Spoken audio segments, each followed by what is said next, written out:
Good afternoon, everyone. Welcome to the East Bay Regional Park District Board Operations Committee. Today is Tuesday, May 9th, and we are starting on time, 12:30. The East Bay Regional Park District intends to hold meetings through a hybrid platform of in-person and remote attendance to allow members of the public to participate via remote attendance through the Park District's virtual platform, Zoom. The Board of Directors and designated staff will, with limited exceptions, participate in person at the Park District headquarters at 2950 Peralta Oaks Court in Oakland. And occasionally members of the Board of Directors may attend remotely pursuant to the Brown Act as amended by AB 2449. And with that, we have Director Corbett, who is appearing remotely today. And Director Corbett, I just need to ask you a question. Yes. Are there any other individuals 18 years of age or will be present in the room at your location? No. Excellent. Thank you. With that, Thank you. Denise, can you please do a roll call? Director Samong. Here. Director Corbett. Present? Chair Rosario. Here. Do we have any public comments? Or Denise, can you let people know how the public can make? Sure. Members of the public wishing to make a public comment can do so live via Zoom by submitting an email to boardopscommittee@ebparks.org or leaving a voicemail as noted on the agenda on the website.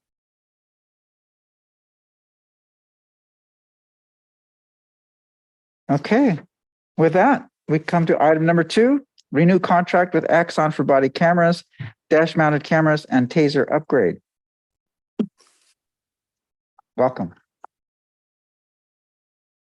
Thank you, Director Rosario. Good afternoon, members of the Board Operations Committee. I'm David Fultz, Acting Captain of Support Services for your Police Department. Is the screen? I'm here today to request that the Board Operations Committee approve and recommend to the full board the renewal of a 5-year contract with Axon Enterprises. It will run from July 2023 to July 2028. Thank you. So Axon Enterprises provides law enforcement a bundled suite of products, software, and integrated systems for agency accountability, transparency, and safety for field personnel.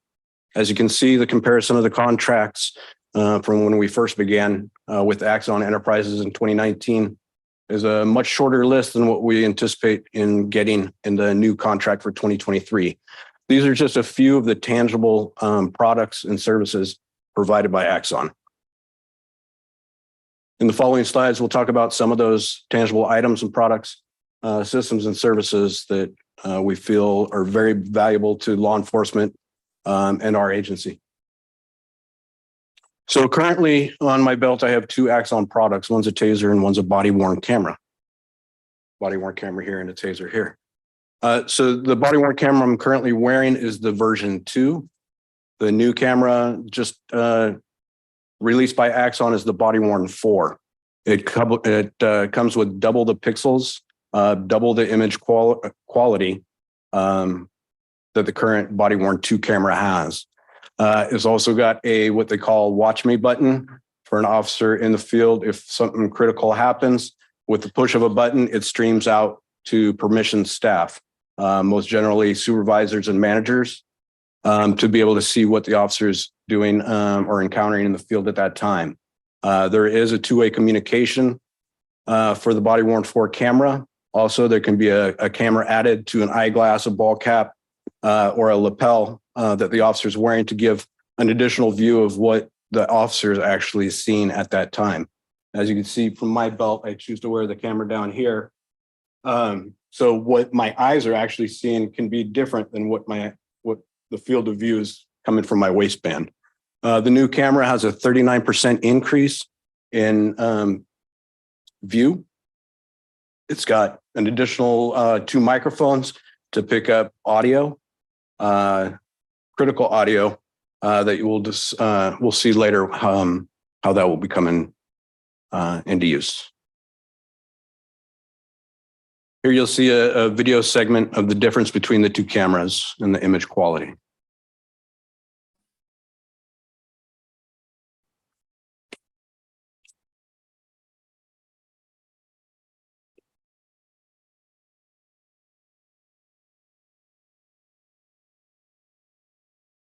The Fleet 3 camera is a single upgrade from our current Fleet camera that Axon provides. Every patrol vehicle or enforcement capable vehicle in the police department has two cameras. The forward-facing camera that peers out the windshield has actually two cameras installed. One's in narrow view and one's a wide view. And then the other camera is positioned in the rear prisoner compartment to observe and listen to anything that's said or sounds made in the rear compartment. Just as the Body 4 camera, all these significant improvements with image quality, live streaming, automatic location and location tracking through our CAD RMS system for accuracy and improves officer safety. Probably the most exciting thing about this new release is our ability to now train virtually. With the virtual reality scenario-based training, it no longer requires all the bulky equipment that comes along with protecting folks during the training exercise. We don't have to have role players. We don't have to have safety officers. It's just two people, the one being trained and the instructor. And the instructor doesn't even have to be in the same room or same state as the person being trained. So with nearly 100 different pre-programmed scenarios designed for the officer, not only to use the devices, the handgun or the taser, but also to go through each contact. A series of different things can occur during that scenario based on how the instructor feels that the person is performing his training.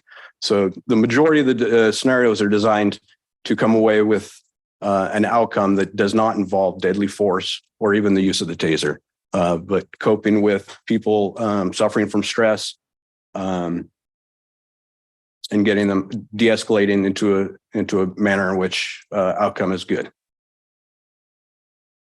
This is the brand new taser device offered by Taser by Axon. It's the Taser 10, just released this year. It almost doubles the effective range from our current X26P taser, which only has an effective range of about 20 feet. This gives field personnel distance and time to think, act, and execute whatever they're going to do. Instead of only having two probes, this particular device has 10, each individually targeted.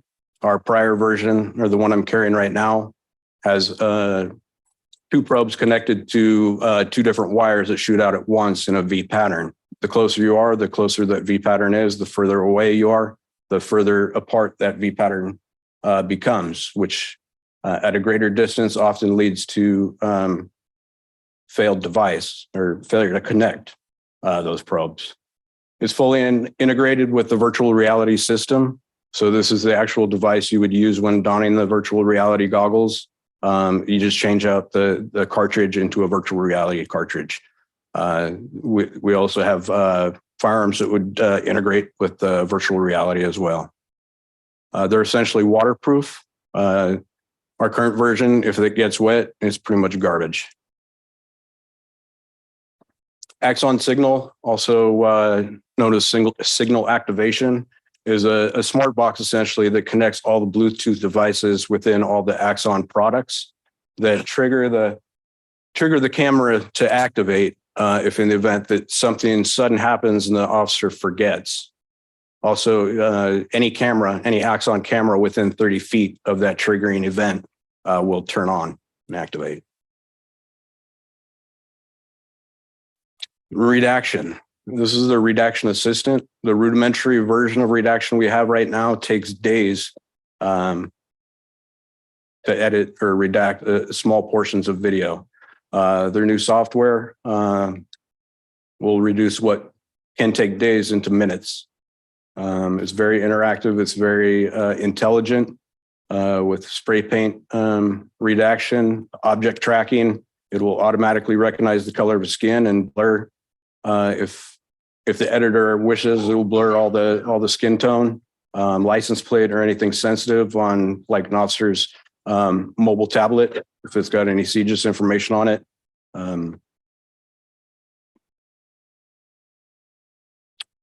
In connection also with auto transcribe. So with those added microphones to the body 4 camera and the fleet camera, the audio is very sensitive.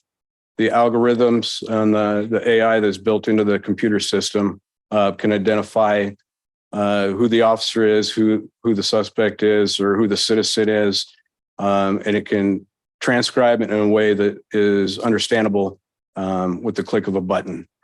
If there's an event that occurs that is of interest, we can put it into words. It can go to court. It can get released in a press release if so be it. But all this is pretty much a quick way of presenting a publicly suitable document for either courtroom testimony or Public Records Act requests. So we've already increased our annual base budget to account for the money that we're asking now. We're just asking for permission to go ahead and spend that money on a new 5-year contract. Our 2019 contract, as you can see here, is $173,822. We've asked for an increase of our base budget by $118,473. We're also asking for a one-time expense to replace all our Cradle Point encrypted and secured Wi-Fi connection in the patrol cars. And that's going to come with a 5G system compared to the 4G. And that's to better operate the live streaming and all the intelligence that the new products contain. The total contract amount for the Axon contract is $1,555,742. The upfront cost of the Cradle Points for 37 vehicles, we're asking for $94,264. So the first year, the initial contract with Axon will look like $404,592, and each subsequent year for the remaining contract would be $287,788.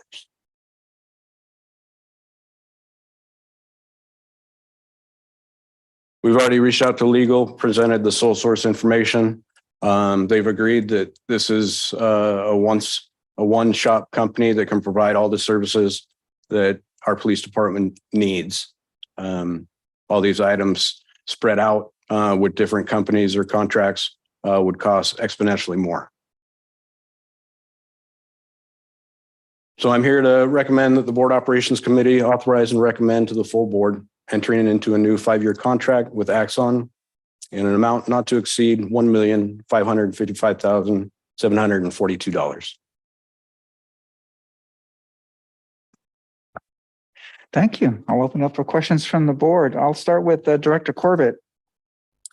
Thank you very much. Are you able to hear me?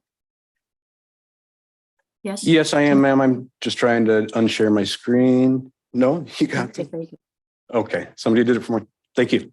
All right, thank you very much. Thank you very much for this very thorough presentation. And I can see that there's some serious improvements and advanced types of doing things. I would just like to ask you, I don't have to ask too much because you really explained everything, but what would you say is the most important change in this? Because it is pretty extensive with some major changes. What do you think is the most important that we would be adding to our department? If I could choose 3, Director Corbett, I would say that the virtual reality scenario-based training, number 1, the TASER 10, the technology, the advancement of that product means that there's going to be fewer likelihood or fewer reasons why an officer would need to draw their firearm instead of the TASER. It's far more accurate at a far greater distance, and distance is law enforcement's friend. The third is the body worn camera. If when viewing that comparison between those two versions of camera, not only is the improved low light brings almost nighttime settings to light, but the image quality on the blur from the rapid movement with all those extra megapixels really captures what the officer is seeing at that time. Thank you very much for that explanation, and thank you for your hard work in putting together something that will do great work in our department. Thank you, Director. Director San Wong. Yes, to your point about the training, I can share. I went through the Police Citizens Academy in the town that I live in, and as a part of that, we did this video training. I think it might have still been on VHS, but it was still very helpful because what it did is it had you go through the different scenarios that a police officer might face, and you can really feel that instant decision-making process that has to happen. And so I think that whatever improved training opportunities there are is so important because there are so many different scenarios that can happen, and that decision-making process is so important in that time of interaction. I do have a few questions. So I noticed the previous contract was 2019 and we're now at 2023. So it's 4 years. Have we signed a 4-year contract, or was it more, or was it less defined in the last 4 years and it's more defined for the next 5 years? We did sign a 5-year contract back in 2019, but I don't think anybody expected there to be that many advances in the products and technology in that 5 years. So with the new products being released, we reached out to Axon. A lot of the expenses are being reduced because we're entering a new 5-year contract, whereas some of the products that Axon was going to provide us last year to refresh our current supply of things, they've not had to expend that money. So they're building that into an added discount in the future contract. Okay. And what if things improve again during this next 5-year period? Would we be able to negotiate something similar, or does this contract include some different type of upgrades than maybe the previous contract did? Knowing my sales rep, I've never had customer service like I've had with Axon. They would negotiate with us no matter. So if there is improvements in technology between now and 2028, they would offer us the same deal on renegotiating. Okay, that makes sense. And so then I'm just trying to maybe separate a little bit between the hardware and then the cloud services and the software upgrades. So what we're doing is we're going to be purchasing new hardware as a part of this decision. Is that correct? Some is hardware, some is software. Okay. And with the hardware, does that include some sort of like warranty in regards to if there's a manufacturing defect, or also if it breaks, do they provide services to help improve that? I noticed there's, the secured wireless routers, for example, if they need some sort of service, is that included as part of the contract? The Cradle points would not be, everything else would be. Okay. If And the one Cradle thing. points times 37, it becomes expensive. But if there's one malfunction, I'm sure Cradle Point itself has probably a 2-year warranty. I'm not too concerned about those. Even as it is now, when a camera is down, it's not working, it no longer charges. I just RMA it and I see a new one within 4 days at no charge. Okay. That makes sense. Okay. And I think my final question is, I always like to think about what happens if we don't do this. I'll start by saying that I support this. I think this is really important to have the new hardware and the software and services. But it's also good to just know, as we're making recommendations and decisions, to know what would happen if we didn't do this. There's probably only a handful of agencies in the state of California that aren't customers of Axon. Across the nation, there's thousands. They spend a lot of money in research and development to keep on pace with what public expects. Mhm. So if public expects to see what the officer is seeing at the time, if there's better technology out there to produce a better picture, but we choose not to use it, there's complications in that. Or if we're using an old taser device and somebody unfortunately is shot because the device not malfunctioned, but the probe spread too far and they didn't get the proper connection. Yeah. And which results in an officer needing now, because of the distance and the threat, to draw his firearm. These are all things that go through my head when I decide, yeah, it's time to renew the contract and get better equipment. Okay, excellent. Thank you. Thank you. I'm familiar with eBricks, and there's like an oversight, regional oversight board that negotiates price. Is there something like that for Axon or even police gear like this? Kyle P, because nobody can pronounce his last name. He's negotiated pretty good with us. In fact, when we started the negotiation process, they were still on the Body 3 camera. Because he is such a good salesman, he's given us the Body 4 camera for free. Great. Wow. Well, the upgrades are just, I think, very much needed, and also makes really much safer for the officer and also the public as well. And so the old equipment, are we able to donate that to like a rural police department that has a need? We probably could. I've gotten, probably Chief Crines also has gotten things in the mail of companies that want to purchase our old equipment. The problem with selling equipment, not donating. So I'd be more apt to donate, but selling equipment, if something were to go wrong and they trace it back to us and somehow blame us for it, that would be no good. But I can look into trying to find agencies that could still use the Body 2 and the original fleet cameras. Yeah, I know we do that with some of our fire equipment. We're able to give them to some of the rural departments. That would be very, very good. I'd hate to see that stuff get trashed. I wish I had already thought of that. Yeah. And then I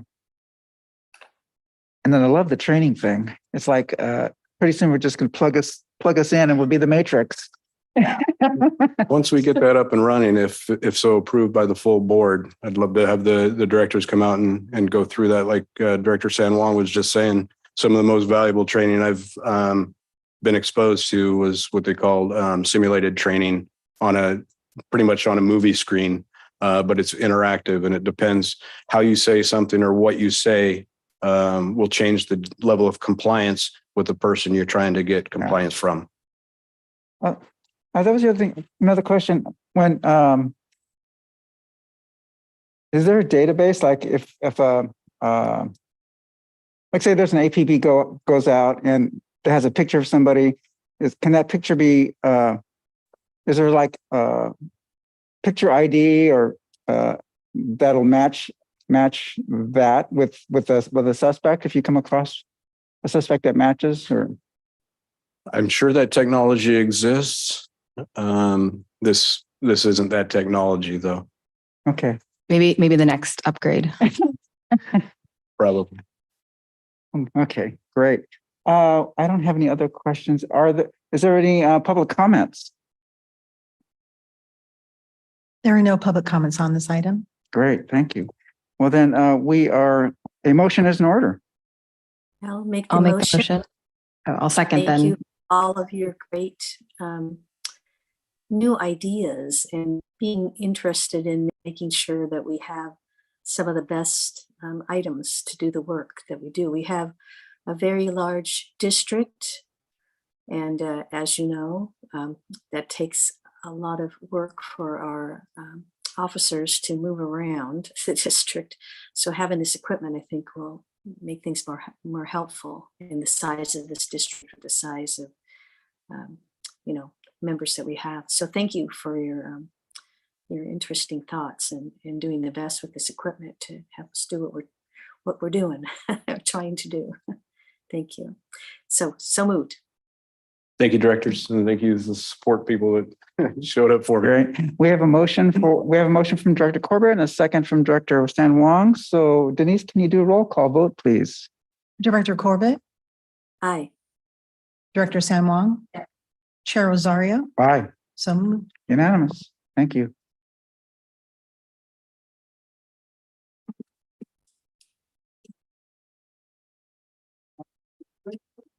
That brings us to item number 3. And review Deer Valley Caretaker Agreement, Deer Valley Regional Park, and welcome Noah Dort. Thank you very much. Good afternoon, Board Operations Committee. Give me a second here while I bring this up.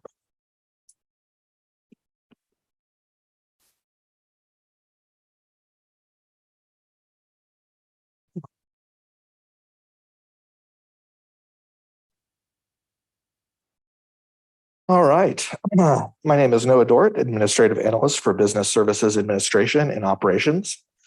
And I'm seeking a recommendation from the committee to the full board to enter into an agreement with Romaldo Cruz to perform caretaker services at the Roddy Ranch site within Deer Valley Regional Park. We are also joined today by Interpretive Parklands Unit Manager Terry Noonan. And I'll go ahead and get starting with the recommendation. Staff recommends entering into an agreement for caretaker services for Roddy Ranch at Deer Valley Regional Park with Romaldo Cruz. The initial term of the agreement would be 2 years, with a possibility of 1 3-year extension upon mutual agreement between the Park District and Mr. Cruz. The total term with extension would be 5 years. This action does not result in any additional costs to the Park District. And to be clear, neither the Park District nor Mr. Cruz receive any direct payment for caretaker services or rent. After Park District purchase of the property in 2014, the Roddy family continued to live on site under a leaseback agreement with the Park District until 2020 when they left the state. Mr. Cruz had provided caretaker services for this area as part of that leaseback agreement with the Roddy family, and those services continued and were formalized in 2020 under a caretaker agreement with the Park District. If the board ultimately approves of today's recommendation, it would effectively be a renewal of the 2020 agreement. I should note that the Roddy Ranch property in today's recommendation does not include their nearby Roddy Ranch golf course habitat restoration. The picture on the bottom is taken from the ridge line between the former golf course and the caretaker area, which is out of frame on the right. Again, the recommended agreement does not provide caretaker services for the former golf course area. This presentation will briefly cover caretakers in the Park District and then go into detail on Deer Valley's Roddy Ranch location, the caretaker area property description, operational challenges, caretaker services, and finally, the recommendation again for the caretaker agreement. Caretakers are not Park District employees and instead operate under an agreement with parameters specific to each location. Caretakers can roughly be divided into 2 groups, though there is a potential for some overlap. The first group of caretakers are used in situations that will require around-the-clock security presence or have complex or unique operational needs. The second group of caretakers are used where the Park District has acquired property and leased a portion of that property back to the former property owner, or where the property was recently acquired and a security presence is needed while the property is in land bank status. The Deer Valley Roddy Ranch caretaker is in this second group. The Deer Valley Roddy Ranch property is located southeast of Black Diamond Mines and north of Round Valley Regional Preserve in the city of Antioch in Contra Costa County. Roddy Ranch has been in land bank status since its purchase from the Roddy family in 2014 and continues to be closed to the public as future access to the property is discussed and developed. The property is accessed from the east by Chadbourne Road, which eventually dead ends at Black Diamond Regional Park after passing through a private property in holding. Mr. Cruz monitors numerous residential and agricultural structures located in the caretaker service area, including the Cruz family home, a 2-bedroom, 1-bathroom residence that is still owned by the Roddy family and maintained by Mr. Cruz. Nearest to the Cruz family home is a 3-bedroom, 1-bathroom residence that has been repurposed as a park office. There are also a variety of other structures in this area, including barns, garages, and horse sheds, some of which are in the process of being repurposed for park staff use.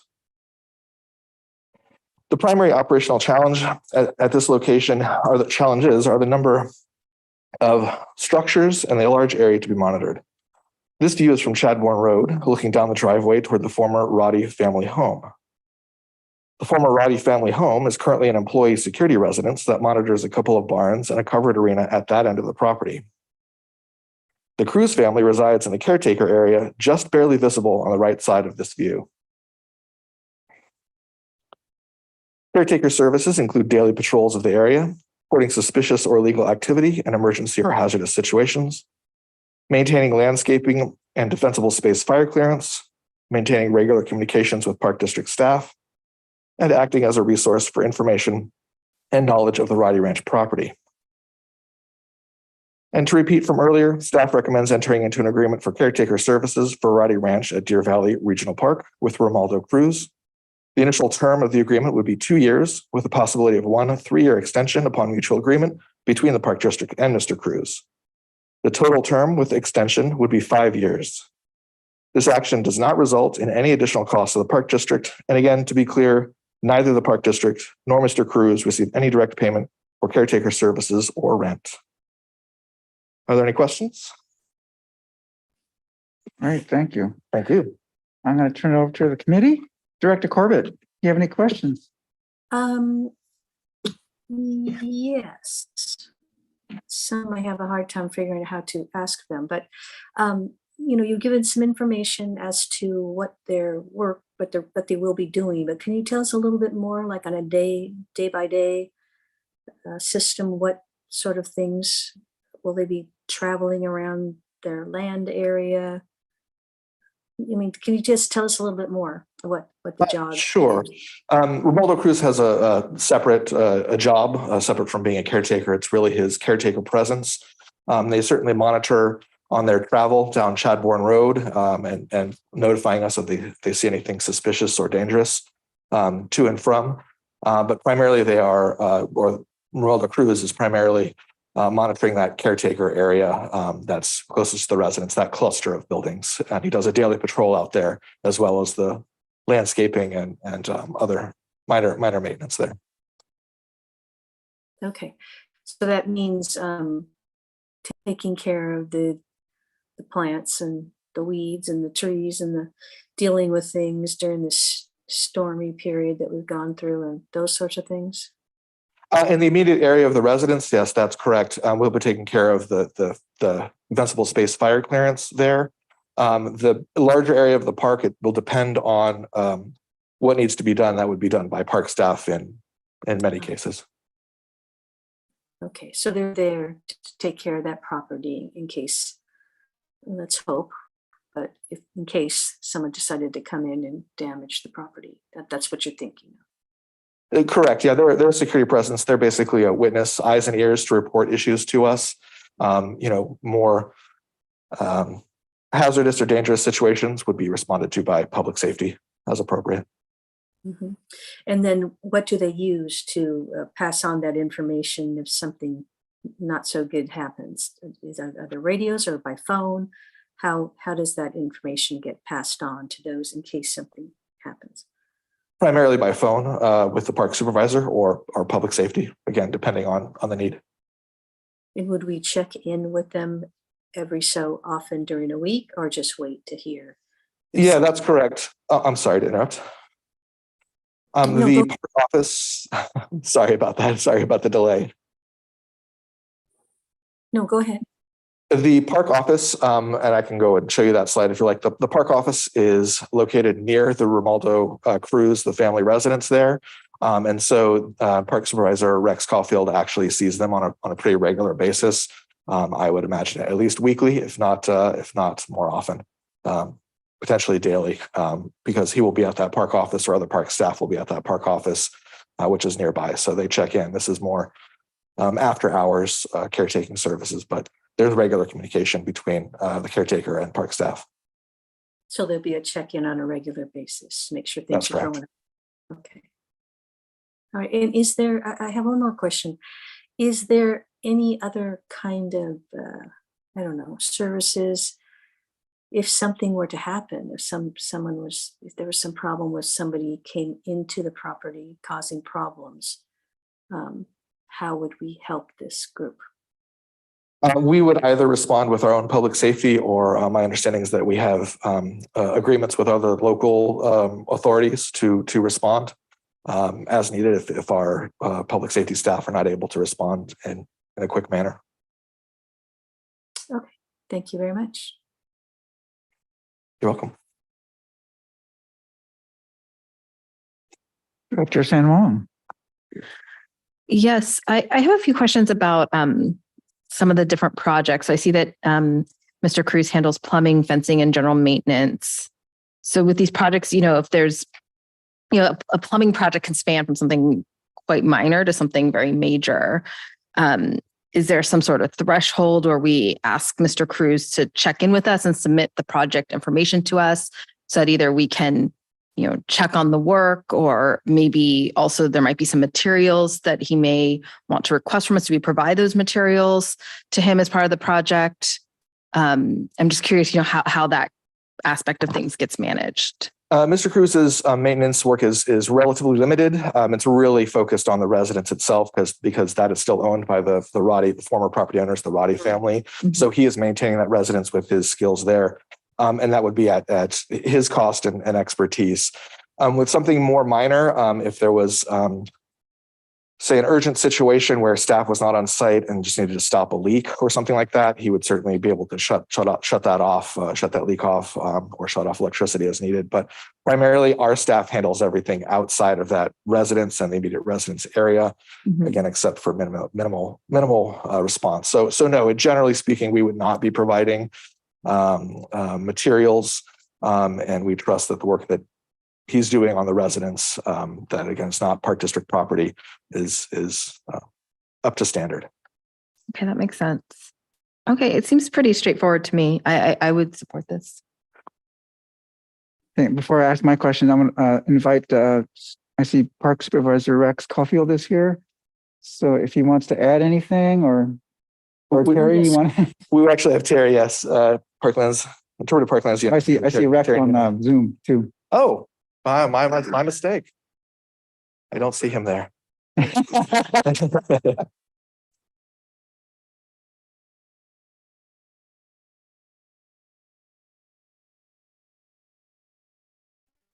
Oh, you're muted, Rex.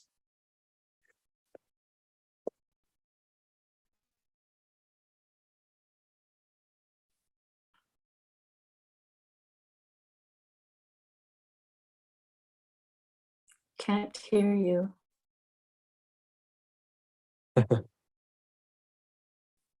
Now I can't see you. How about now? There you go. All good. Yeah, technology glitch out here and far into the county. Hello, everybody. Yes, Noah, you've done a really good job of stating the case here. Romualdo and I check in at least weekly, more frequently if there is an issue that is occurring. Chadbourne Road, it should be worth noting, is not part of the Park District's property. It is county road. So we do get county sheriff response out there as well. There's been several incidents out there where the Cruzes have been able to contact either the Park District, Park Police, or county sheriffs when people, it's an open county road, so people do find their way down at the end of the road and they're not always up to good things. So having Romualdo out there and just being a presence out there has really been beneficial to the county park staff and to the Park District. Great, thank you. So my question is, and then this actually goes back to all of our caretaker agreements. Is like, how much notice do we give the caretakers if we decide we know we're not going to renew the extension? We would like to give them as much notice as possible. I mean, as soon as we're aware of it, we would like to start working with them to sort of exit the agreement. Having said that, all of our caretaker agreements have terms written in them that either party can terminate the agreement with 90 days notice. So we have a minimum of 90 days, but we would prefer a maximum of as much time as possible. That's good. I'm just concerned with the caretakers with families. You know, it takes a long time to find alternative residences. So yeah, I'm glad to see that we have that. And then regarding in the slide you showed a trailer and then the residence. Are they in the trailer or in the residence? They're in the trailer. I can bring it back up if you'd like, but it's the tan colored trailer with the dog. You might remember the picture with the Okay. dog in front of it. Yeah. That's where they reside. So have we inspected that trailer for asbestos in the water for lead? You know, that's an excellent question. I do not believe that we have. I can confirm that, but I don't believe we have, as that is not district property. That's still owned technically by the Roddy family, the former Oh. property owners, and it's maintained by Mr. Cruz. So Okay. as it's not our property, I believe we have not. All righty. Yeah. I mean, those old trailers are notorious for both. So I can confirm that for you if you'd like. yeah. So if we can help with that, that'd be great. And I think that was my last question. Do we have any public comments? Denise, There are no public comments on this item. great, thank you. No public comments. A motion is in order. I'll make the motion. Moved by Director San Juan, Second, second by Director Corbett. Denise, can I have a roll call vote, please? Director San Juan, Yes. Director Corbett, aye. Chair Rosario, Aye, so moved. unanimous. Thank you. Thank you, Mr. Caulfield.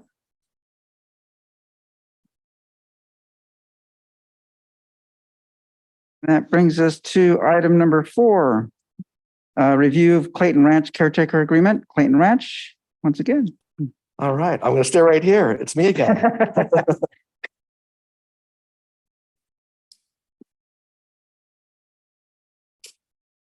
All right, good afternoon again, directors. I am still Noah Dort, Administrative Analyst for Business Services Administration and Operations. And I'm here today seeking a recommendation from the committee to the full board to enter into an agreement with Brody Sanders to perform caretaker services for Clayton Ranch Regional Preserve.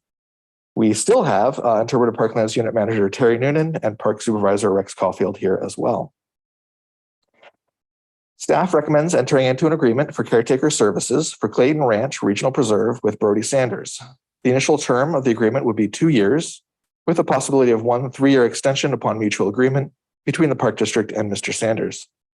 The total term with extension would be 5 years. There is no cost to the Park District for this action. And again, to be clear, neither the Park District nor Mr. Sanders receive any direct payment for caretaker services or rent. Prior to acquisition by the Park District, Brody Sanders' family lived on the property as part of an agreement with the former property owners. This agreement was assigned to the Park District during property acquisition, and Mr. Sanders has developed a positive relationship with the Park District staff and provided caretaker services since that acquisition. If the board ultimately approves of today's recommendation, it will formalize those services with a new caretaker agreement that has become Park District practice in similar situations. This presentation will cover the Clayton Ranch location, the caretaker area property description, operational challenges, caretaker services, and finally the recommendation again for the caretaker agreement. Like the previously presented Roddy Ranch Deer Valley caretaker, the Clayton Ranch caretaker is in the group of caretakers that are used where security presence is needed while the property is in land bank status. Clayton Ranch is located in unincorporated East Contra Costa County on Marsh Creek Road, south of Black Diamond Regional Mines and about 5 miles southeast of the city of Clayton. The acquisition of property for Clayton Ranch began as an environmental partnership between the Park District and Save Mount Diablo, a private nonprofit organization dedicated to preserving and protecting the mountain for wildlife habitat and public enjoyment. Clayton Ranch has been in land bank status since its multi-phase purchase began in 1998, and it will continue to be closed to the public as the future access to the property is discussed and developed.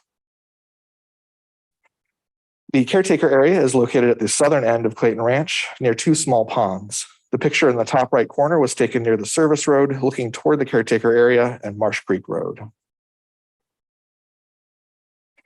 Mr. Sanders monitors several agricultural structures in this area, including a corral, barn, and a few storage buildings.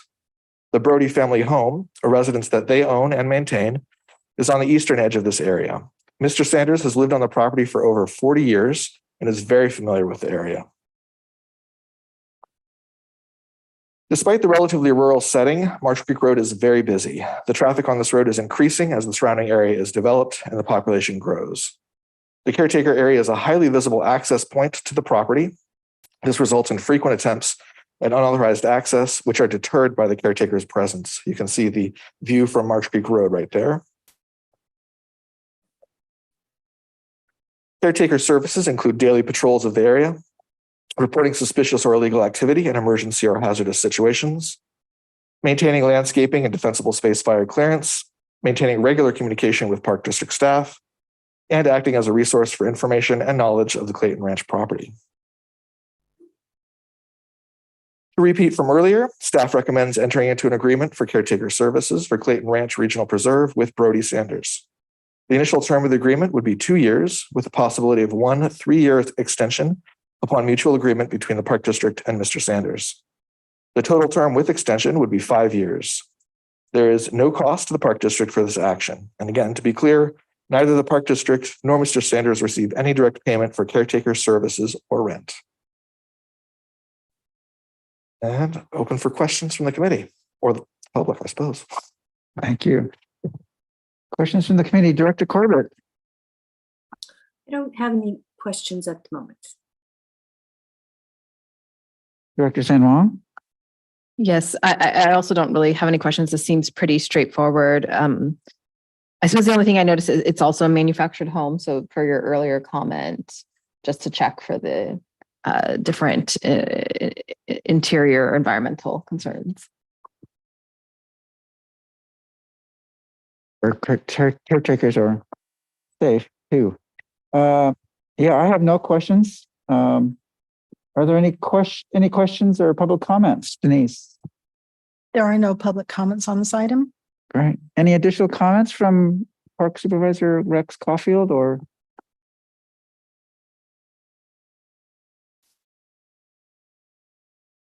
Can you hear me this time? Yep. Good.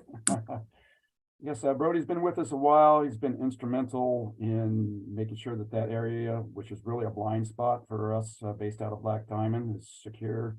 I can't count the number of times where he's contacted me for issues that he's able to prevent by his presence there.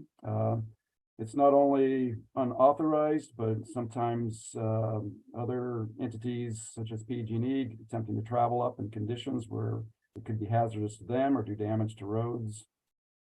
He's even helped rescue golden eagles, and it just the number of the times that they've assisted. I know there's a couple little girls they've helped save a lot of pond turtles there.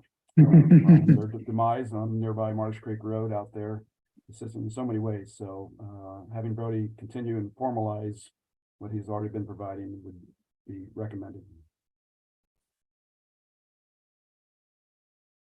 Thank you. Environmental stewards too. Excellent. So with that, a motion is in order. I'll make the motion. Moved by Senator. I just gave you a promotion. Director San Juan moved. Senator Corbett says second. Yeah, I was looking at you. And she was the senator. Yes, I know. We have a motion and a second. Denise, can you do a roll call vote, please? Director Corbett, Aye. Director San Juan, Yes. Chair Rosario. Aye. So moved. Excellent. Unanimous. Thank you. Thank Well you. done, Noel. Thank you. Always. Thank you very much. Thank you, everybody. And that brings us to Citizen RIM's presentation.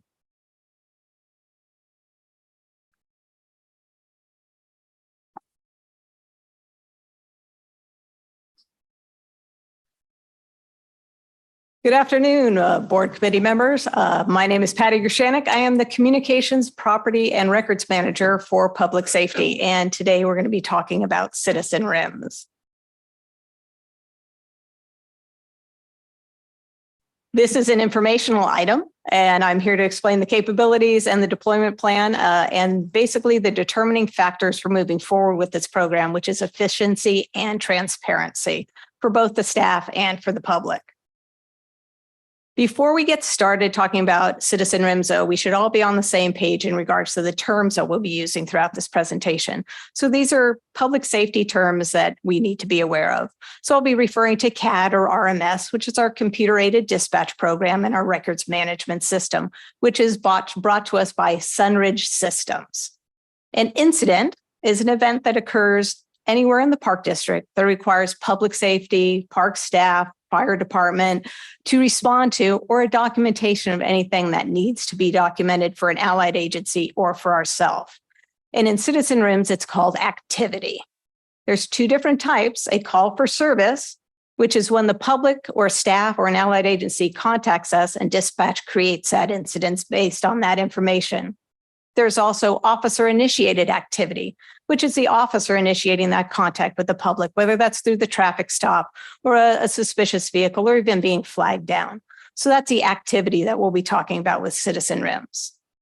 Now, a report or a case is usually written by an officer, and that's usually about the incident that they've responded to. It may or may not be related to a crime. It may be for information only.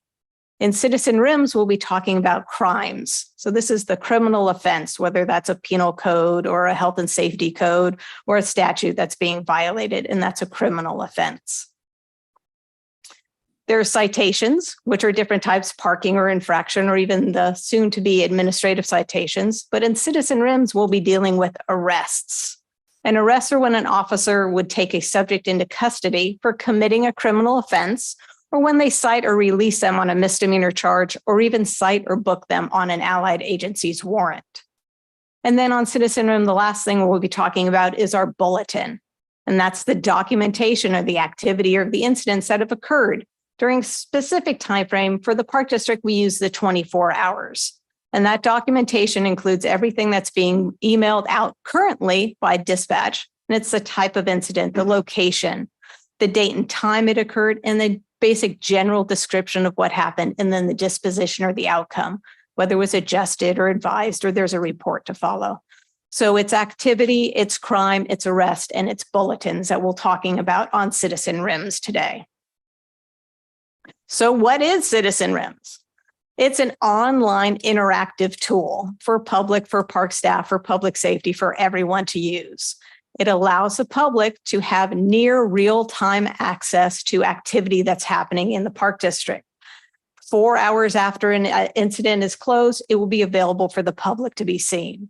It will allow access to certain criminal information, and that information will be available after the report is written. And it'll be available to the public for our daily bulletin. So it's a one-time opt-in for whether that's a public or a park staff person to be able to receive that bulletin out through Citizen RIMS. And Citizen RIMS is currently being used by 11 agencies in just our jurisdiction alone. Over 100 agencies in the state of California use Citizen RIMS, and over 200 use our Sunridge Systems, which is our CAD vendor. And as you can see, there's quite a bit of allied agencies that we work with that are already very happy with this product, and the citizens of those cities are happy with this product as well.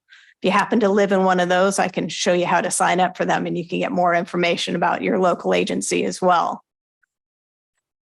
Citizen RIMS starts with a welcome page, which is a completely customizable message. We worked with public affairs and legal to ensure that our welcome message is the information that we want to have, the information for the public to see on the first time that they sign into Citizen RIMS. Citizen RIMS gives you an option as to what you want to share with the public. There's parts of Citizen RIMS that we actually won't be utilizing to begin with. We don't have registered sex offenders because of our residents. We don't have that population. We don't have enough missing persons or stolen vehicles, thank God, so that we don't need to have that. But it is something that we could look at later on if we wanted to add to it. So Livermore, you can see right here, they actually share vacation home checks and security camera registration, which are other options we could look at farther down the line. And the About link on that welcome page brings you back to the website. So we worked with public affairs and we decided instead of going to a public safety, it will go to the evparks.org to the general information. So anyone who's using Citizen RIMS will be able to click on that link and it'll be brought back to the home page for the Park District's website. And this is the activity. So this is the information that's going to be available to the public 4 hours after that incident is closed. 4 hours after that officer, that firefighter, that park staff person has finished what they're working on and that incident is closed, it will be available to be seen on Citizen RIMS. It can be searched for by date, whether you're looking for what happened yesterday, what happened 30 days ago, or whether you want to find out what's happening around your home if you're a citizen, or around your park if you're a park safety staff, public safety or park operations staff. So you can search by date or by location, and you can put in a range whether you wanted to see 1 mile around that address or 3 miles around that address, and you can see the activity that has happened. And only the basic releasable information that is already approved to be released through a PRA is available after that 4-hour time frame. And that's the basic information, the call type, a property call, where it was, what park it's in, the date and the time, and the disposition as to what happened after that activity or that incident has been closed. So once again, available after 4 hours after that has been completed. For crimes, like I said earlier, it's only available to the public after the report has been written. So the crime offense may happen today, but the report may not be approved until 2 days from now. That's when that would be accessible for the public to see. So that information is written by the officer, reviewed by a sergeant or a lieutenant, and then that information would be available. And the crimes, like I said, are criminal offenses, your penal code, your health and safety code, a municipal code. And they're grouped into categories, which are reportable through the Department of Justice. And that's what we call CYBERS or NIBRS. It used to be the old Uniform Crime Reporting System. And so it has basic categories, which our crimes are broken down into. And once again, that's searchable by date or by location, just like the activity is. And once again, only the basic releasable information is available. The type of crime, whether it's a burglary, whether it's a theft, the classification, a felony or a misdemeanor, the general location of it, the park that it occurred in, the date and the time, the incident number and the case number that's associated. That's the only information that would be available after that report has been approved. And arrests, when an officer does arrest someone for a criminal offense, that information is available. That's after this person has been approved or the report has been approved and the person has been taken to jail. This information has been already cleared through Sunridge system. So only the information that is releasable through a Public Records Act would be available for the public. It's available for 30 days. After 30 days, that information is no longer available to the public because it becomes part of a person's criminal history, and then it's no longer available. And RIMS does all of that screening for us to ensure that we are not releasing anything that's not releasable. And the daily bulletin, this is where the efficiency comes in. Dispatch currently has to run this information, has to send it out in an email. That email only goes out to supervisors or managers. Those supervisors and managers have to create rules to be forwarded to whatever park staff that are interested in finding out on that daily bulletin. Now it's a simple opt-in. Dispatch creates it once. Crimegraphics.com emails that out. It's done automatically for however often that person wants to sign up for. So the information on that email right now is going to be accessible automatically through Citizen RIMS. And this is information that dispatch controls, runs in the morning, and it'll be sent out through your email. It shows up as a very clear email that you sign up for. You're signing up for whether you want it daily, whether you want it weekly. You're putting in your email address. So every single park staff person can enter their email address in here. Any public member can enter their email address in there, and it goes automatically out after dispatch runs it in the morning. So it's a much more efficient system than currently what we have sending out through our email. And this alerts at email crimegraphics.com provides that directly to the Park District's email. IS is already aware of that. There's no issues with that coming into our email system. So it should be a very crisp and clean system and much more efficient than the way we have it set up currently. You're going to get it. It provides actually even a link on it. So you have view on map. Right now it's showing the calls for service or the activity and the crimes. You're going to get that. I signed up for it daily. It's coming to my email daily. If I only want to get it weekly, it'll only come weekly. That click on that view on map provides you the link, and that link brings you right back to that welcome page for Citizen RIMS. So that link that from that email brings you to the welcome page, you're clicking close, and then everything is accessible to you. Your activity, your crimes, your arrest, and the bulletin on Citizen RIMS by that simple click on the link from the email that was you received. We've already worked with Public Affairs, directing where we wanted that about link to go to. We'll be working with them for any social media, any informational campaign moving forward to put this out into the public campaign. We worked with legal in regards to the language on the disclaimer for the welcome page and the arrest page. Worked with IS. It's very clear that this system is actually supported through our contract with Sunridge Systems, through our CAD vendor. So there's no additional work that the Information Services Department needs to do to support this system. They check the email address. There's no issue with that coming in through there. I already met with the unit managers and did this quick little demo with them. We've actually recorded this PowerPoint, so we'll be able to send that out to all park staff. So everyone in the park district will be on the same page about this program. So they'll be able to spread that word through their park users and be able to answer questions for park users when they start finding out, hey, what is this Citizen RIMS? Hey, what could find out what's happening here at Lake Temescal, and the information is going on, all this wonderful things at the lifeguard services, the fire department, the public safety is happening. So they'll be able to speak intelligently about this program. Public safety still has a couple of little minor setups to do just to be able to click that go, so that when we're ready for the public to sign up, that we'll be ready for it. We have all of our settings, the 4 hours for activity, the crime not being released until after the report's approved, arrests only viewable for 30 days, and dispatch is all set to have that bulletin run efficiently and sent out automatically to anybody who wants to opt in for a sign up. So the best thing about it is the purchase was only $9,000. That was purchased in 2022 with public safety operating funds budgets, and support is only $1,350 a year. And all those funds are already accounted for in public safety's operating budget. So this program is set and ready to go. This is an informational item that I can answer any questions or take any comments that you have about Citizen RIMS. Great, thank you. Questions from the committee, Director Corbett.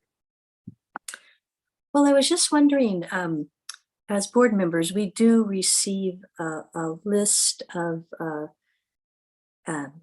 these types of activities that happen on a day-by-day basis. We receive those. Is this in addition to that? Is it something that adds to that? Do you know what I'm talking about? I'm not sure. I'm going to assume you're getting the daily bulletin sent out from dispatch. So this would be Yes. in place of Yes. that. So you would sign up, we would opt in, all the board members, we could probably take care of that for you with your park district email and have you opted in where you would receive that daily. And that information would come to you from alert@crimegraphics.com. It'd come into the simple little format that I showed you where it has activity and crimes. You can click on that link and you have access to everything that I just went through. And that email will come automatically to your park district email. So is that dispatch list we receive now, is that going away as a result That of this is. new program? Yes. So the daily media bulletin that dispatch is actually creating, putting it into a PDF and attaching it to an email and emailing that out, that will all be done automatically now through Citizen RIMS, where dispatch just clicks a button and it'll show up in that bulletin section of Citizen RIMS.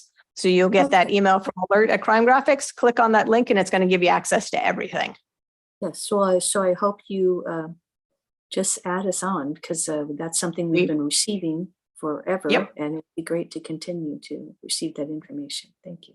Definitely. We will work with Yolanda and Denise and make sure that all of your park district email addresses are loaded in there when we're ready to go live. Thank you very much. And other, you showed, maybe you could show the map again. There was a map that showed which communities have this service. nearby. Could we show that again? Uh-huh. To see who else does this sort of work. Let me bring up that.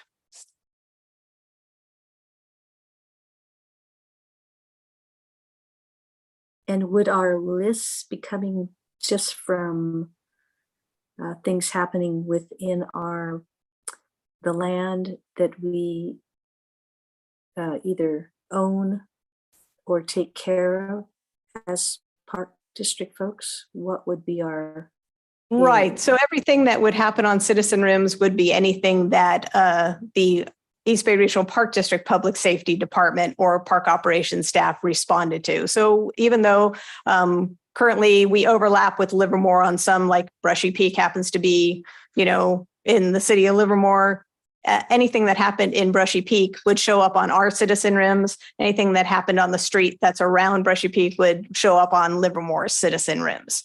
So it doesn't provide the opportunity for us to mix together, but it does give everything that we responded to in our Citizen Rims. You can sign up for multiple alerts. So I live in Livermore. I get Livermore's alerts, and in my park district's email, I get Alameda, I get everybody else's, so that I can see everything that's going on with allied agencies as well. Yes, so we would be receiving information in some areas where larger police departments that aren't on this list. We would be receiving information there. No, you'd only be receiving information from regional parks public safety activity. Okay, but they would cross over some city areas that aren't on their list now. Right. Because some of our park areas are within the city. Right. Yes. So it's only going to show the activity that happened actually in our park. So Yes. Yeah. So if it's a park within the city of Livermore, our Citizen Rims is going to show just the park. The city would not show the activity in the park because that's ours. And our Citizen Rim is only for our regional parks activity. Okay, that's good to know. Thank you. Yeah. Mm-hmm. Director San Juan. So I'm familiar with Pulse Point, which I believe some fire departments use, and there's a mobile app where you can then see, when there's a 911 call nearby. It looks like this does not have a mobile app capability. It's more signing up for an email. Yep. It's a web-based program. Yes, Okay. It's not an app-based program. Yeah. Okay. And then I know we're talking a lot about different types of trail users, and sometimes public safety is involved, whether it might be equestrian or dogs or bikes. Would those types of incidents only be reported if public safety is involved in that incident? So if it's something that happens where it's a park ranger involved, that wouldn't show up in this system? If the park ranger called it into dispatch, even if they were the only ones responding to it, if they notified dispatch creates that incident, it's going to be part of the activity.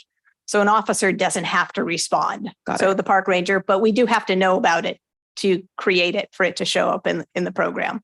That's but if helpful. the park ranger lets us know and say, hey, I've got a report of such and such going on, I'm going to go check it out. Dispatch creates that incident. It's in there. You'll get that information. And the park staff would be the person that just responded. Okay. And in the past, because sometimes I know we're looking for data, and this might be similar to a question I think Dee might ask. We're always looking for different points of data. Does this service make it a little bit more straightforward if we wanted to start to keep track of some metrics? Sure. If you wanted to use this, it's not going to capture everything because we're not going to share, say, a juvenile information because that's not releasable to the public. We wouldn't share a confidential information. So if it involved like a park staff person or something. So not everything is going to be, because this is your public facing program.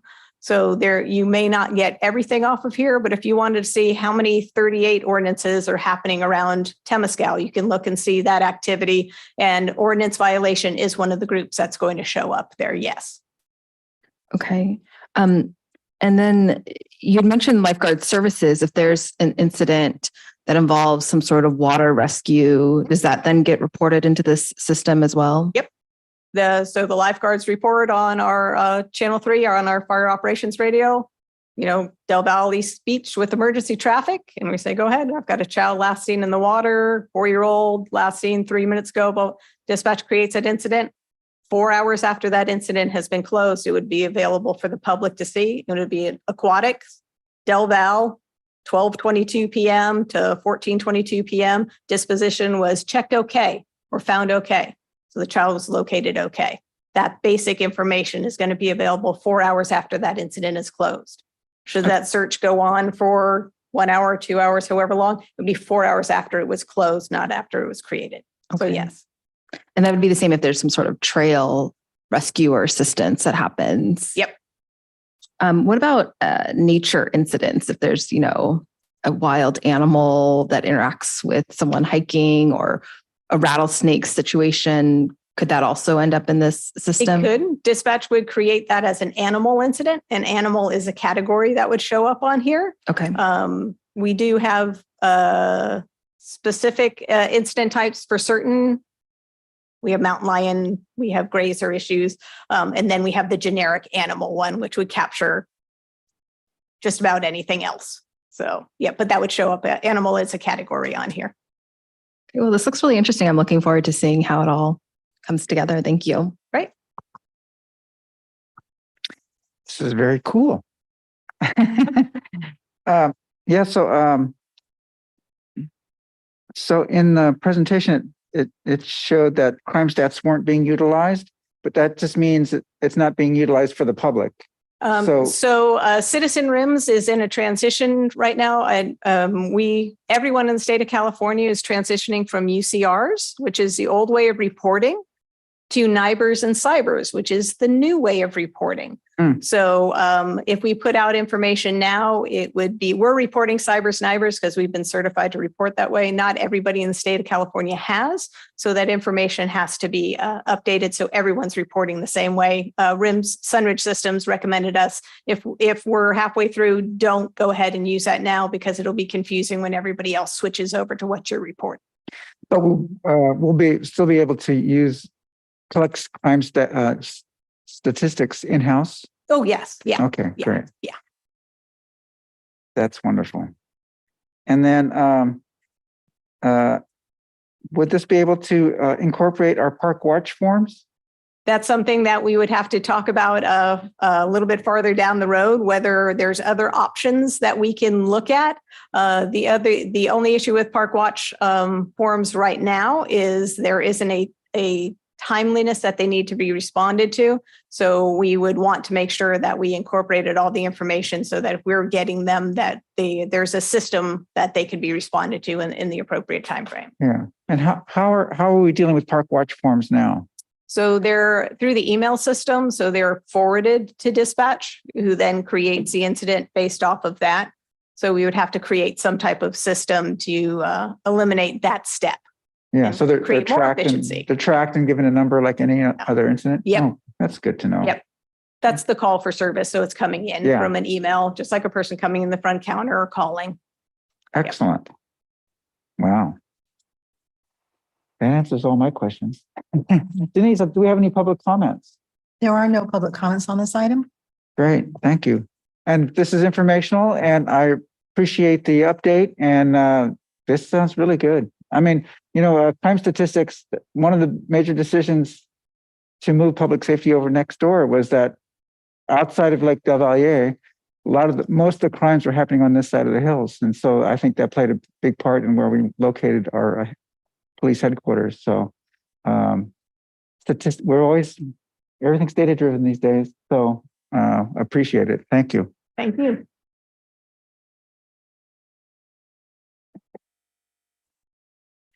And with that, any other committee comments? Item number 7. I see Director Corbett has left the building. Oh, she's thank you to the operations department for another great board site tour last week. I thought it was really, good information was shared. It was fun. And I know I learned a lot. So thank you. Yeah, ditto. Let's see. Great reports. Thank you. Everyone's you guys really got the reports nailed down. It's very concise, very informative, and you seem to answer all of our questions ahead of time, which is wonderful.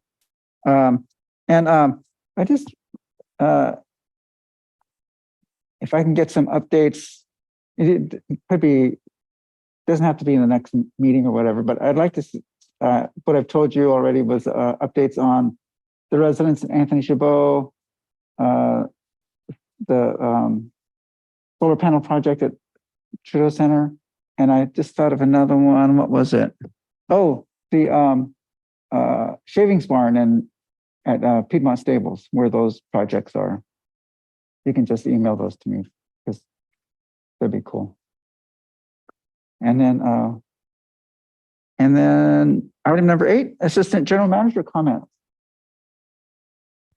Good afternoon, Lisa Gorgon, Assistant General Manager of Operations. Thank you for the kind words about the tour on Friday. It was just a lovely day, and I think that everybody's so proud of the work that sort of new things, but then certainly the archery range. So just sort of the variety of the visitor services that we provide. So with that, though, I thought I wanted to have you have an update on a couple items. And so Steve Castile, Chief of Park Ops, is going to be coming up and providing some updates on work that's happening at Anthony Chabot, and then some work that's happening at Shadow Cliffs, which will be coming to the board on Tuesday. But we thought this is a nice opportunity just verbally to give an update. So, Steve? Yeah, good afternoon, directors. Steve Castillo, Chief of Park Operations. I just want to give an update on Anthony Chabot Campground. So as we all know that we had a significant windstorm last month where the jet stream came down and blew through the ridgeline and through the rest of the park areas. Staff was able to get out there and I'll hold off a second.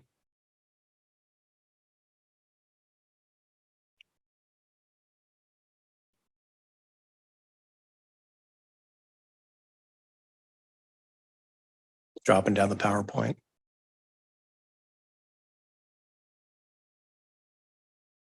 No. Meeting? Mm-hmm. It's for the camera.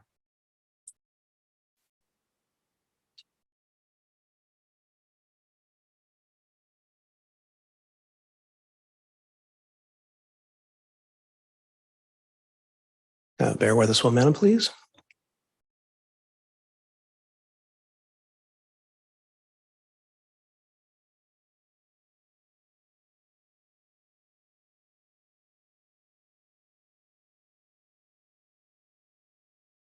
Is the camera on now, Denise?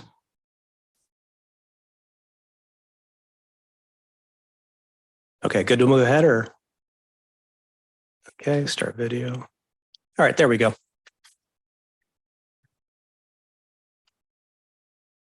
Okay, so as we all know that we had significant windstorms that came to the Park District about a month ago.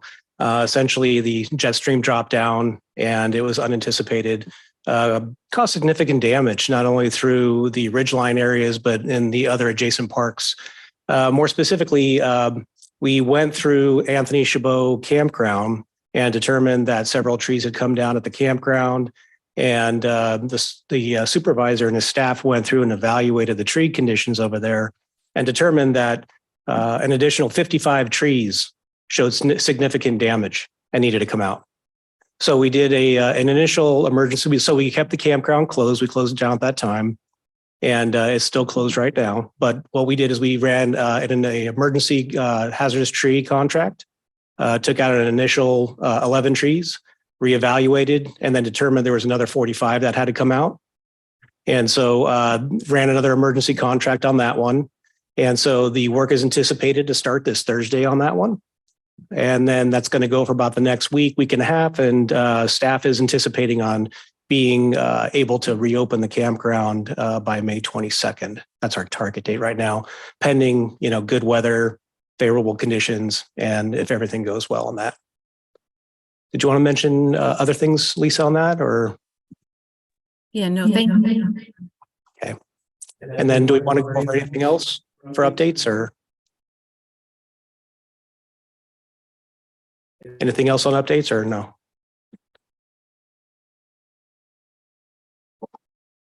Does this sound okay? Okay. I just wanted to reiterate, safety is our top priority. And so the condition of these trees really necessitated this emergency tree work, but we are anticipating to reopen in time for Memorial Day. So that we do have quite a few reservations. Folks are looking forward to being there. So, but again, just this unprecedented windstorm really has made us be very cautious before we open up the campground. And then Steve, do you want to give an update on Shadow Cliffs too? Sure. Thank you. So about a week and a half ago, we received word from Zone 7, Sal Segura over there. They had a board meeting over there with the assistance of Director San Wong. Our park district was actually able to work it out with Zone 7 that we would be able to receive surplus water for this year. This is the first time that many of us could not even recall this has ever happened in California. So it's pretty exciting. So what we have is for the last 3 years, we have a facility at Shadow Cliffs, which if you can think about it is like a big bathtub. It's a quarry that we have that basically has no water access to it. And through the drought years, which we just went through about another 5 years of that, basically decreased, and canceled all the swimming, boating, and, fishing by boat. So what this is going to enable us to do basically is coordinate the transfer of water from the adjacent arroyo into Shadow Cliffs. So logistically, what happened with that is, okay, now we're able to get surplus water, but how do we get it in there?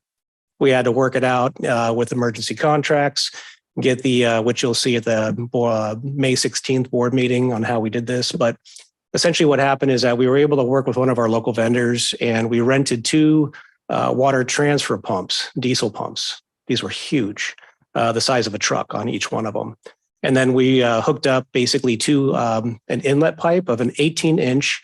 So if you can kind of imagine a 6 inches like that, an 18 inches, really significantly a lot more, basically to transfer the water from the arroyo into Shadow Cliffs. It took about 4 days to set up the first one to get that done because it was about 1,200 linear feet of pipe that they had to weld together and then connected to the pumps. So we went up over the arroyo, up over the wall there, and then down into it. We were able to start the first pump on Saturday. And then they just got the other pump connected today, and we're looking at starting that one up tomorrow. And so what that'll allow us to do is to transfer approximately 20 cubic feet per second of water from the arroyo into the lake. And we're hoping that by the end of the month or maybe into June, the first week of June, that we should be able to fill up the lake. That's kind of our goal with that. So it's pretty amazing. It's just something unanticipated. We weren't even anticipating on having a swim season this year, and now we're looking like it's going to be possible. So, and that's through the close coordination with maintenance and skilled trades, basically, and our, public safety with lifeguard services and, our public affairs. And there was just a huge team effort to get this going. So pretty incredible. Yeah, thank you for the update, and just thank you to all the staff involved. I'm really excited. Shadow Cliffs has a really special place in my heart, having grown up in the Tri-Valley, and it's located right on a major road, Stanley Boulevard, between Pleasanton and Livermore. And so a lot of people travel on that road and next to Shadow Cliffs. And so certainly when we had all the major storms and Shadow Cliffs wasn't filling up because of the major storms back at the end of December and in January, people were asking what's going on. And I know that prompted me to write the opinion article that I wrote for the Pleasanton Weekly about how there is no natural water flow into Shadow Cliffs Lake, and that was an important point to consider. But it is interesting that we have the Article 21 water available this year. That's the extra water. But we've had historic snowpack in the Sierra Mountains, which drives a lot of our water resources. And so I'm really glad that this was made available, because this is one of the critiques in terms of our water policies, is that, you know, we do so much water supply planning in regards to drought and water rights, but then when we have excess water, what happens with that? And so I think this is a really good example of excess water being used, or surplus water, we'll say, being used in a good way. Great. And so, yeah, more to come on that one. So staff will be taking, providing updates and giving weekly pictures and seeing where we're at, so we can kind of document it along the way too. So looking forward to a good swim season potentially. So it's good news all the way around. Hopefully we have enough guards. Yeah, I did have a brief conversation about that. I mean, this does change a lot of the dynamics of what we were planning for the swim season, but I think that staff is working on that, which I think is wonderful. Yeah. We're coordinating. Yeah. Great. Thank you. Cool. Steve, can I ask, do you know the status of the Ivan Dixon program? I have constituents that are really, it's not in your bailiwick, That's but in Sean Dugan overseas. Yeah, that's in the trail ASD. program. Yeah. okay, cool. All right, I'll ask them. Thank you, Director. All right, thank you. So I just want to closing with the Shadow Cliffs. We will be bringing a presentation on Tuesday. So this will be great. I hope you reiterate what you just shared today. I think that's really valuable for everybody to hear and understand that your role in that. So we really appreciate it. And then this is sort of I think it's a good news. I'm new in my role, and but we are planning in June to have our first operations forum. So that's a meeting. And so being new, I said, what's that? And so I think it's something that had been maybe stopped during COVID, but then maybe started a little bit on Zoom, but we'll have our first ops forum in June. And so what that is it's an opportunity for all the park managers and supervisors to come together and get information updates and share. We've done some outreach to find out what would be helpful for folks to hear about. So we're trying to incorporate that feedback, and then looking forward to a nice, morning for everybody to get together. So it's not, it's kind of more of a procedural for the operations department or division, but I just thought I'd share that because it's something I'm looking forward to. And hopefully we'll be able to restart those on a more regular basis again. I think they happened quarterly previously. So many things that happen in operations. Thank you for letting me share. Let's see. Denise, I asked for public comments. Did I not? I don't want to. We don't have any public Okay, comments. great. And with that, hearing no comments, we've finished off. We started on time, and we're going to leave. We're going to adjourn early. So thank you, everyone, for being so efficient and so informative. Thank you.